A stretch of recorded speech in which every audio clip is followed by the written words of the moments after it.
Live from downtown Detroit, Local 4 News at 11 starts now. City manager on leave. He is clear. We will welcome him back and we will owe him an apology. But if he's guilty, then the council will decide what's going to happen. It's the latest development in Hamtramck, which has been at the center of controversy since its chief of police was placed on leave. The mayor and city manager are at odds over how it all has developed. Sometimes city managers and supervisors have to act for the good of the city at that point. You have to. Now, at the heart of this situation are three key players: Mayor Amir Galib, City Manager Max Garbarino, and Police Chief Jamil Al-Tahiri. Yeah, the city manager put the chief on leave after he was accused of breaking department policies and the law, but the mayor believes the city manager overstepped. The mayor is also claiming the city manager is named in the same allegations as the police chief. There's a lot going on here, so let's check in with Victor Williams, who spent the night at the council meeting. Victor, the mayor kept saying he wants a transparent investigation into all of this. That's right, Kimberly and Mon. You know, this was a very long meeting lasting over about 3 hours. A lot happened, actually, that we would normally see behind the scenes, right in the open for everyone to see.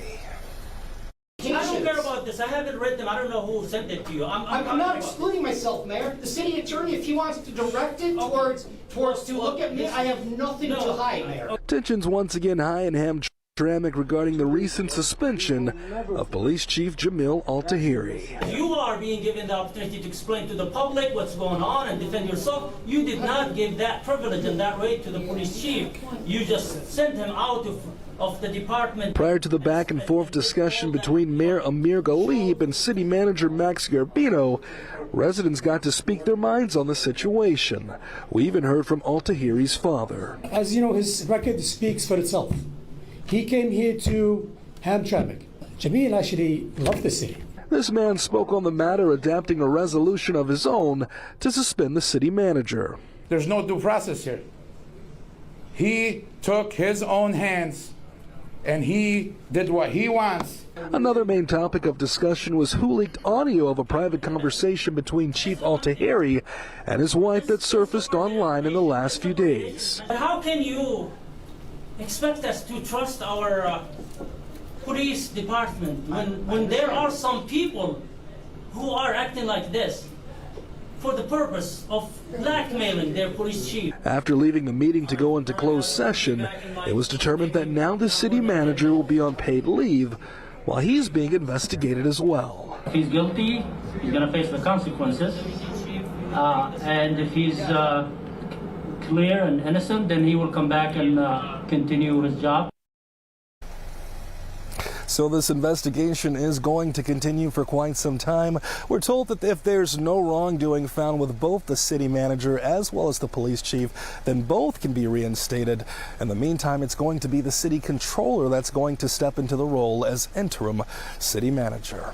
Live in Hamtramck tonight, Victor Williams, Local 4. Sure is a lot going on over there. Thanks, Victor. And go ahead and snap the QR code right there on your screen. It's going to take you to our special section following all of the twists and turns happening in Hamtramck. You can also find a link on the homepage. Just go to clickondetroit.com. Also tonight, we're learning a shooting that left an 18-year-old dead in Clawson last week was accidental. Now, 3 people are now facing charges in connection with Thursday's shooting. Police say Tylaj Clark Spencer, Joshua Peel, an unidentified teen, and the victim were hanging out when the shooting happened. Investigators say Clark Spencer had the gun and was checking to see if it was loaded. They say the gun accidentally went off, killing the victim. The teen allegedly helped Clark Spencer hide the gun, and police say Peel helped him get away from the scene. Clark Spencer is facing manslaughter and firearm charges, while the other 2 are looking at accessory charges. Well, the man accused of attacking an 80-year-old at a Farmington Hills YMCA locker room will be spending at least the next 2 years in jail. This attack happened back in March 2024 after 21-year-old Malik Smith had words with the victim. Witnesses say Smith slammed the victim's head on a counter. He tried to run away but was arrested. Smith could spend up to 10 years behind bars, and he's not allowed to return to the YMCA. A new surveillance program is coming to Dearborn, and it's got the city a bit divided. City Council approved the program, which has some similarities to Detroit's green light system. The program will let police officers monitor surveillance feeds from participating businesses and residents. One of the participants is expected to be the University of Michigan Dearborn. They told us this system will help campus authorities share information in real time during a crisis. But not everybody is on board with this.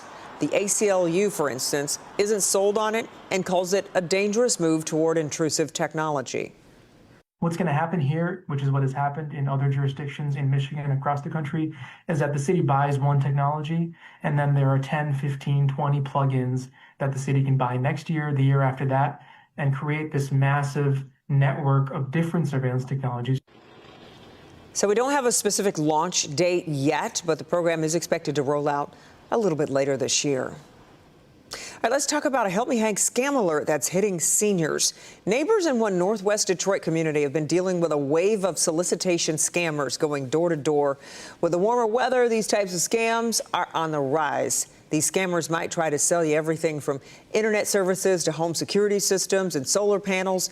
The best thing you can do is always ask for proper identification from any salesperson before you engage with them.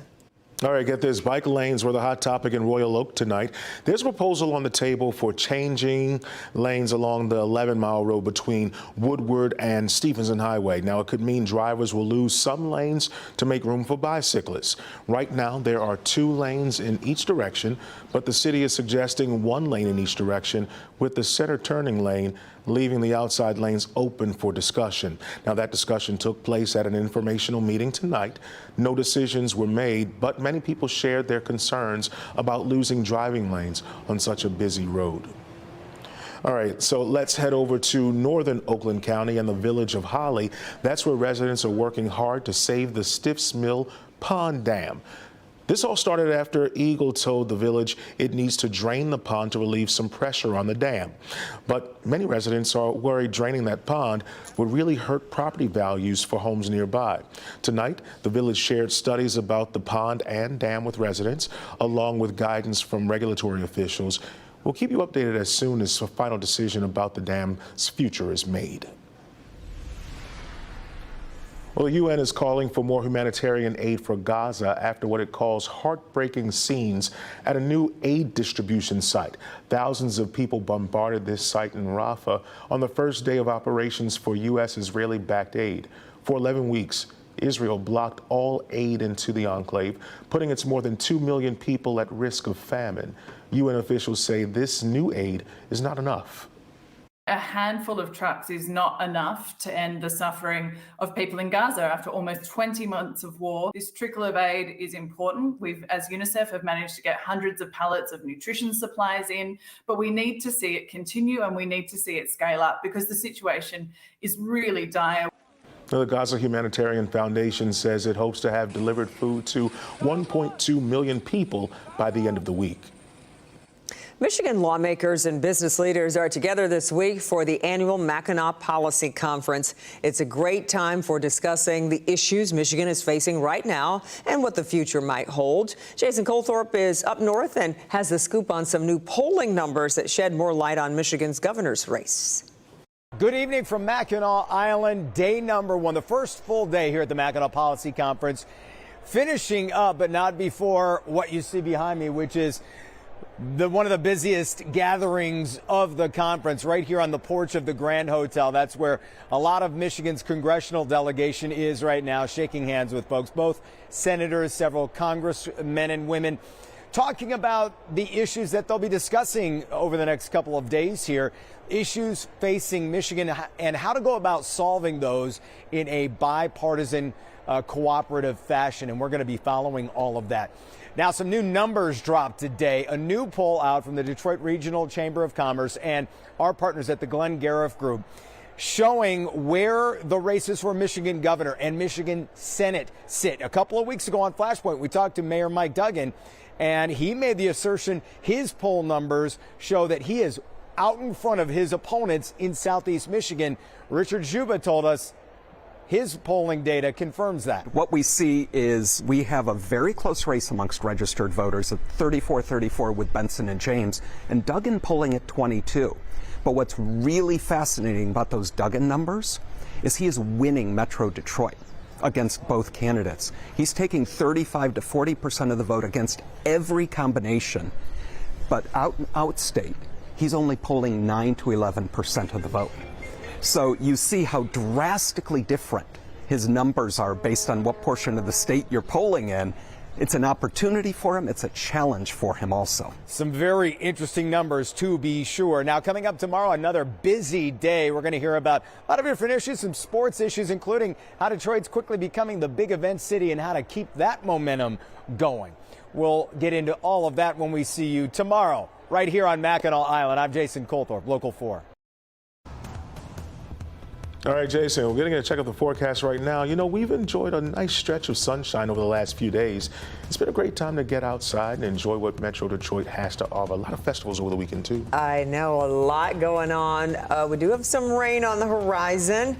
Kim Adams is tracking it for us tonight. Kim, these won't be widespread showers, will they? No, there'll be scattered showers tomorrow, especially in the afternoon and evening, but otherwise it's going to be a pretty decent night for us with mostly cloudy skies, partly to mostly cloudy skies, and it's pretty mild. Low 60s at Metro Airport, also in Mount Clemens City Airport and Pontiac, both checking in at 61 degrees. We'll go ahead and take a look at the temperature change, see how much warmer or colder it is as it was last night. About 4 or 5 degrees warmer than it was at this same time last night. But tomorrow's going to be a really damp and chilly day, unfortunately, for us. As we look at the regional radar here, you can see that we're dry here in Metro Detroit, but we do have a few areas of rain that we're going to be tracking over the next several days, including tomorrow and into Thursday. But right now, it's a rainy evening on the East Coast in Philadelphia and D.C. And then we have these showers back to our west. Now, that's the rain that's going to be moving in by at least the afternoon tomorrow. Temperatures. So we're going to be on the cool side tomorrow. In fact, I'll kind of be surprised if we even make it into the low 60s. We're going to stay pretty much where we are right now. But there's an 81-degree forecast, a day in the forecast. It'll hit 81, and I'll show you which one coming up.